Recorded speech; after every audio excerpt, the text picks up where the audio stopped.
तो फिर से स्वागत है दोस्तों हमारे इस चैनल में आपका। फिर से एक बार आपका पढ़ाई होने जा रहा है। जो एक चैप्टर आपका छूट गया था वो बिहारी के दोहे। कौन सा चैप्टर छूट गया था? बिहारी के दोहे। ये कविता है और इसको लिखा है बिहारी लाल ने। तो हम इसको ध्यानपूर्वक पढ़ेंगे। सवाल पहले पढ़ेंगे। सवाल यदि आप ध्यानपूर्वक समझ जाते हो तो जवाब तो स्वयं मिल जाएगा। तो सवाल ध्यान से सुनेंगे। आपकी बिहारी के दोहे के अनुसार गुण नाम से बड़ा होता है।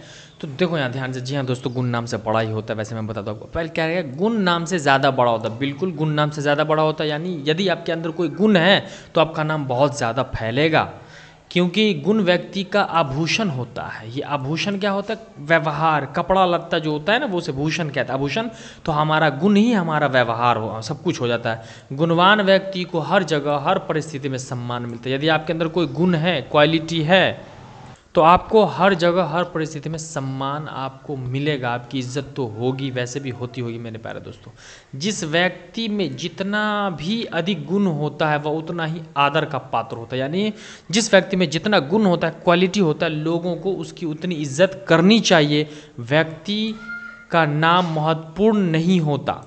व्यक्ति का नाम महत्वपूर्ण नहीं होता।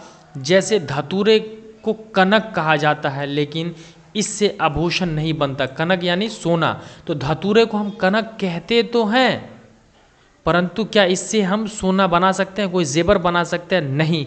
इसी प्रकार का आता है कि इसलिए कहा गया कि आदमी का नाम जो होता है, गुण जो होता है ना, वो नाम से बड़ा होता है। यदि देखो, दो चीज़ें कहा जाता है कि यदि आपका काम ऐसा करो कि नाम हो जाए, या नाम ऐसा करो कि काम हो जाए। दोनों परिस्थिति में दोनों को उचित प्रबंध के साथ करो, अच्छे से करो।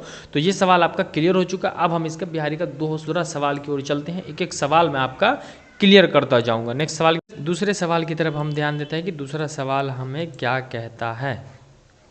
दूसरा सवाल कह रहा है, दुर्जन का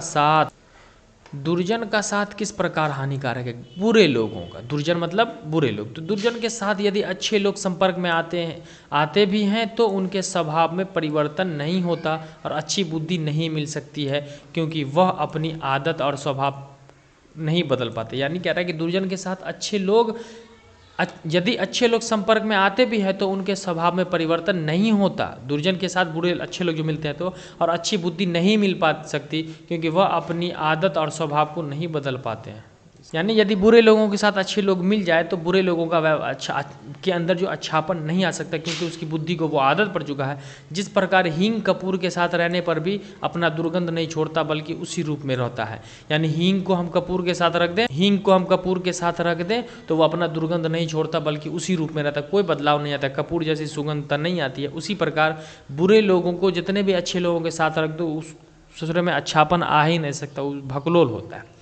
अगला सवाल कह रहा है कि सुख दुख को समान रूप क्यों स्वीकारना चाहिए? यानी सुख दुख जीवन में समान रूप से क्यों स्वीकारना चाहिए? तो कवि बिहारी लोगों को सुख दुख दोनों स्थिति में एक समान रहने की सलाह देती है। यानी सुख हो या दुख हो, दोनों में आपको एक जैसे रहना है। कवि का कहना है कि विपत्ति या दुख घड़ी के व्यक्ति को हताश या निराश नहीं होना चाहिए, और न ही सुख में ईश्वर पैगंबर अल्लाह को भूलना चाहिए। यानी यदि आपके जीवन में दुख आता है तो कोई ज़्यादा हताश या निराश नहीं होना है, और यदि आपके जीवन में खुशी आ जाता है तो ईश्वर को नहीं भूलना चाहिए, खूब डीजे बजा के डांस नहीं करना चाहिए। यानी सतर्क शांत रहना चाहिए। दोनों परिस्थिति में बुद्धि से काम लेना चाहिए। कह रहा मनुष्य को सुख दुख को समान रूप में स्वीकार करना चाहिए। दुख हो सुख हो, दोनों को एक ही रूप में स्वीकार करना चाहिए, क्योंकि सुख और दुख रूपी पहिए के सहारे जीवन की गाड़ी क्रम पथ पर बढ़ते। यानी जीवन में सुख दुख तो बराबर है। चौथे सवाल की तरफ चलते हैं। कितना? चौथा सवाल। 3 सवाल आपका हो गया कि जीवन में सुख दुख को स्वीकारना चाहिए, तो आप भी दुख से निराश नहीं होगा। खुश में ज़्यादा डीजे बजा के नहीं नाचना, थोड़ा शांत रहना। दोस्तों, बिहारी ने बाहरी आडंबर को क्यों बेकार कहा है? भगवान कैसे मिलता है? यानी बाहरी देख दिखावा को ईश्वर ने बिल्कुल बिहारी ने मना किया कि यार बाहरी दिखावा मत करो, शो ऑफ जीवन नहीं कर। क्या कर रहा है बिहारी लाल के अनुसार? माला जपना, रामनामा ओढ़ना, तिलक बाहरी आडंबर है। यानी खूब अच्छा कपड़ा पहन लेना, दूसरों को दिखा करके किसी गरीब की सहायता करना, है ना, मतलब ये बाहरी आडंबर है। माला उला लगा उगा करके, दाढ़ी टोपी लगा के नमाज पढ़ना, ये तो दिखावा है।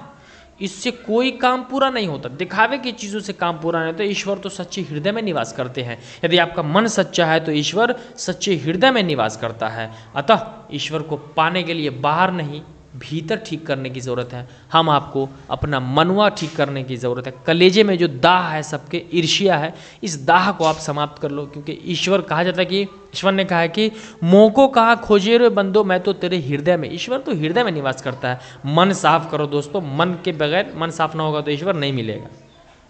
अगला सवाल है, राधा की सुंदरता का प्रभाव कृष्ण पर कैसे पड़ा? तो राधा की सुंदरता को देखकर कृष्ण का मन हरा उठता, यानी राधा लड़की थी, लड़की का मन देख के हरा लड़का का हो ही जाता है। तो इसमें कोई की बात नहीं है। कृष्ण वैसे भी गोपियों के दीवाने थे। कह रहा है जैसे पीले रंग जब काले रंग के ऊपर पड़ता है तो वह हरा हो जाता है। राधा गोरी है और कृष्ण काले है। राधा कैसी है? गोरी है। कृष्ण कैसे हैं? काले हैं। को कहा भी है कि यशोमती मैया से बोले लंदलाला, राधा क्यों गोरी मैं क्यों काला। तो ये एक है, तो ईश्वर ने बनाया था। तो वही कह रहा है कि जैसे हरे रंग पे काला रंग पड़ता है ना, पीले पे काला पड़ता है तो चमक उठता है, वैसे ही राधा के लावण्य को देखकर कृष्ण आनंदित हो उठता है। राधा की सुंदरता को देख के कृष्ण का मन जो है, राधा की सुंदरता को देख के कृष्ण का मन हरिया जाता है, हरा हो उठता है और वो गोपियों की ओर थोड़ा सुंदर आकर्षण हो जाता है। अगला क्वेश्चन है आपका 7 नंबर क्वेश्चन। 7 नंबर क्वेश्चन में क्या कह रहा है कि कवि ने नर की तुलना नल के जल से क्यों किया? नर यानी पुरुष और नर, पुरुष की तुलना नल के जल से की है। तो ध्यान से देखो यार सवाल याद करने का नहीं यार, समझो, आप समझो, रटना नहीं रचना है। कह रहा है नर का मन और नल का जल नीचे की ओर ज़्यादा तृप्तता से बहते हैं। यानी नल का पानी देखोगे, टोटी का, टोटिया तो देखे होगे ना, वो पानी नीचे गिरता है और नर का मन भी नीचे की ओर बहता है। दोनों निम्न मार्ग में ज़्यादा गतिशील होते, दोनों का गति जो होता है शील हो तेज होता है नीचे की ओर में। क्लियर है? कह रहा है कि केवल बड़ाई पाकर कोई आदमी बड़ा नहीं होता। इसके समर्थन में बिहारी ने क्या होता है, यानी यदि मैं आपकी बड़ाई कर दूं तो आप बड़े आदमी हो जाओगे, ऐसा नहीं होता है। जो आपकी बड़ाई करता है आपको बुरा बनाना चाहता है। जी हाँ, तो अब यहाँ कहते हैं केवल बड़ाई पाकर कोई आदमी बड़ा नहीं होता। इसके समर्थन में बिहारी ने धतूरे के पत्ते का उदाहरण दिया। धतूरा आप जानते हो, स्ट्रामोनियम, जो बैल उल को खिलाया जाता है। आप लोग को नहीं, बैल को खिलाया जाता है। हाँ, तो कह रहा है कि कवियों ने तो धतूरे की तुलना सोना से कर दिया है। कवि ने क्या कहा? पहले सवाल में मैंने पढ़ा है कि कवि ने धतूरे की तुलना सोना से कर दिया है, क्योंकि वो भी गर्म होता है, परंतु धतूरे के पत्ते से गहने नहीं बनाए जा सकते। यदि हम किसी चीज़ का कंपेयर सोना से कर देते हैं तो क्या सोना के अलावा उन चीज़ों से हम आभूषण जेवर बना सकते हैं? नहीं बना सकते मित्रों। ठीक है, तो अगला सवाल यह है कि नर की अरु नल नीर की गति एक करी जोय आ जेते नीचे होवे चले तेते ऊंचे हो। इसका भावार्थ अपने शब्द में कह रहा है। प्रस्तुत दोहा बिहारी के दोहे पाठ से उदित है। इस दोहे के रचनाकार कवि बिहारी है। प्रस्तुत दोहा माध्यम से कवि बिहारी विनम्र व्यक्ति की श्रेष्ठता संबल में बतलाते, यानी वो जन साधारण व्यक्ति की आदत बताते हैं। आदमी जितना नर्म होता है वह उतना ही सम्मान पाता है। उसी प्रकार नदी जितनी गहरी होती है उससे उतना ही अधिक पानी गिरता है। कवि मनुष्य की तुलना नदी से करते हैं। कवि का मानना है कि नम्रता अनुपम गुण है, उससे जीवन का मूल्य बढ़ता जाता है और उसके व्यक्तित्व में निखार आता है। यानी आदमी और गहरा। लास्ट आपका 9 नंबर सवाल है, जिसमें पूरा गहराई से मैं बता करके आपका पूरा का पूरा चैप्टर समाप्त हो जाएगा। ठीक है, यहाँ कह रहा है निम्नलिखित दोहे का भाव अर्थ अपने शब्दों में करें। तो अपने शब्दों में ही आपको करना, आप खुद करोगे, मैं बताता हूँ। नर की अरु नल नीर की गति एक एक करी जोय आ जेतो नीचे होवे चले तेते ऊंचे होए। ठीक है ना, नर की अरु नल नीर की गति एक एक करी जोय आ जेते नीचे होवे चले तेते ऊंचे होए। अब आगे हम पढ़ते हैं कि प्रस्तुत दोहा बिहारी के दोहे पाठ से उद्धृत है, यानी लिया गया है। इस दोहे के रचनाकार कवि बिहारी हैं। प्रस्तुत दोहा के माध्यम से कवि बिहारी विनम्र व्यक्ति की श्रेष्ठता का संबंध बतलाते हैं। यानी विनम्र, जो बिल्कुल सीधे और साधारण सच्चे व्यक्ति होते हैं ना, श्रेष्ठ होते हैं, महान होते हैं। आदमी जितना नर्म होगा वह उतना ही सम्मान पाता है। आप जितने शांत होगे उतनी प्रतिष्ठा आपको मिलेगी, उतना इज्जत आपका होगा। उसी प्रकार नदी जितनी गहरी होती है उसमें उतना अधिक पानी रहता है। यानी आप गहरे हो, यानी आपको लोग दुख भी दे तो आप, यानी आप उसको बुरा भला नहीं कहोगे। वैसे ही एक गहरी नदी जो होती है उसमें पानी ज़्यादा होता है। कवि मनुष्य की तुलना नदी से करते हैं, है ना। यहीं पे कहा गया कवि ने नर की तुलना किससे की? तो नल के जल से।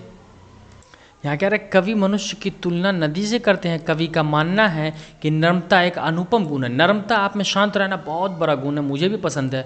उससे जीवन का मूल्य बढ़ जाता है और उसके व्यक्तित्व में निखार रहती है। यदि आपके अंदर नम्रता है, शांत है, जैसे महात्मा गांधी को अहिंसा पसंद था, वो लड़ाई झगड़ा नहीं कर शांत रहते थे, तो महात्मा गांधी को महान कहा गया ना। वैसे ही यदि किसी मानव में नम्रता है तो वो अनुपम गुण है। ये सबों में नहीं होता। लड़ झगड़ के तो हर कोई जी लेता है, कुत्ता भी जी लेता है, लेकिन शांत गुस्सा को सह करके पी करके मानव ही जी पाता है। और उससे उसका क्या होता है, मानव का मूल्य बढ़ जाता है और उस व्यक्ति में निखार आ जाता है, यानी वो आगे की ओर बढ़ता है। तो आपका पूरा चैप्टर कंप्लीट हो गया। एक बार फिर से कहता हूँ कि चैनल पर अपने तो चैनल को सब्सक्राइब करें, बेल आइकन दबा लें ताकि आपका इस प्रकार